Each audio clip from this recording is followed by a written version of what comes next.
Mortal Kombat. It's 1992. You and your friends squeeze through a crowd gathered around an arcade machine, expecting another colorful fighting game. Then, in a split second, a masked ninja tears his opponent's spine clean out. The room falls silent before everyone erupts with cheers. It feels shocking, but also impossible to look away from. For the first time, a video game's violence looks disturbingly realistic thanks to digitized actors and gruesome fatalities. Before long, parents, news stations, and even US politicians begin calling games a threat to children. What started as a single arcade cabinet soon became a national debate, eventually leading to the creation of the ESRB age rating system that still exists today. You'd think the industry would become more careful after that. Instead, developers started asking a far more dangerous question. How much further could they push the line? Carmageddon! A few years later, you pick up what looks like another racing game. The lights turn green, engines roar, and your only goal should be crossing the finish line first. But within seconds, you notice something strange. The streets aren't empty. They're packed with pedestrians. Then you discover the game's biggest twist. Running them over actually earns you points. Released in 1997, Carmageddon immediately sparked outrage for rewarding violence against civilians instead of punishing it. News reports exploded, governments stepped in, and several countries either banned the game or demanded major changes before it could be sold. In some versions, humans were even replaced with zombies or robots to soften the impact. By now, it seemed developers had stopped caring where the line was. But the next game didn't just let you cause chaos. It handed you complete freedom to become the monster. Postal 2. Then came 2003. By now, you probably believe gaming has already crossed every possible line. You install Postal 2, expecting another action game, and your first objective is surprisingly ordinary. Buy some milk. But as you explore the town, you realize something unsettling. The game never tells you to hurt innocent people. Yet, it gives you the freedom to do almost anything. Attack civilians, create chaos, or ignore the mission entirely. The choice is yours. That freedom became the game's biggest controversy. Critics accused it of glorifying senseless violence. Several countries restricted or banned it, and the developers leaned into the outrage, proudly calling it one of the most controversial games ever made. It felt like complete freedom had become gaming's newest problem. Then, Rockstar took that freedom and made it feel disturbingly personal.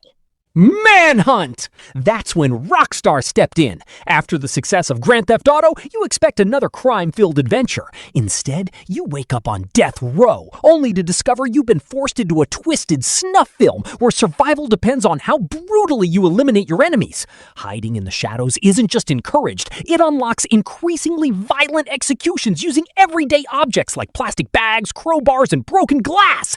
Every kill is secretly recorded for someone's entertainment, making the violence feel disturbingly personal rather than cinematic. Released in 2003, Manhunt immediately sparked worldwide outrage, with critics calling it one of the most disturbing games ever made. Several countries restricted or banned it, and public debate around violent games exploded once again.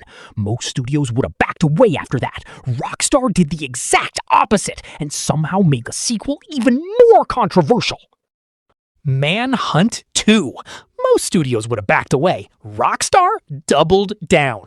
In 2007, you boot up Manhunt 2 expecting more stealth and survival. Instead, the game immediately pushes you into even more graphic, realistic, and psychologically disturbing violence than its predecessor.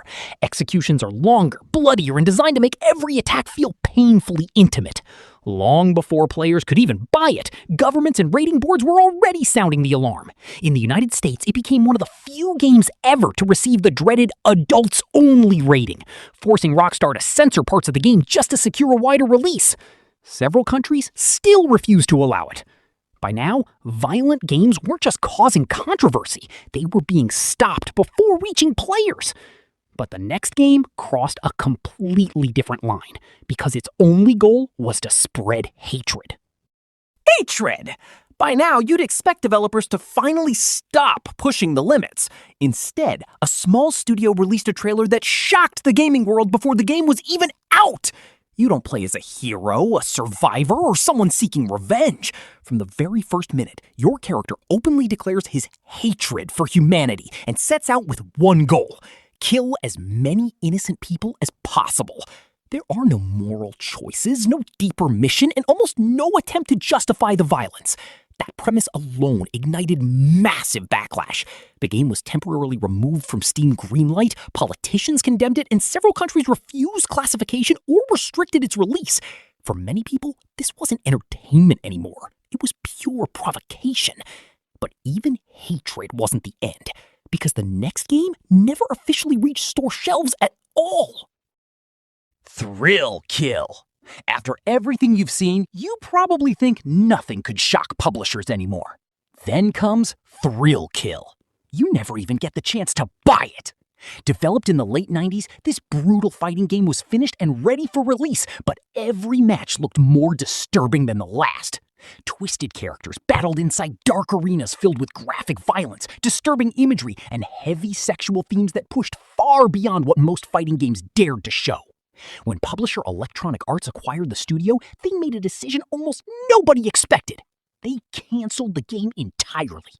Not because it was unfinished, but because they didn't want their name attached to it.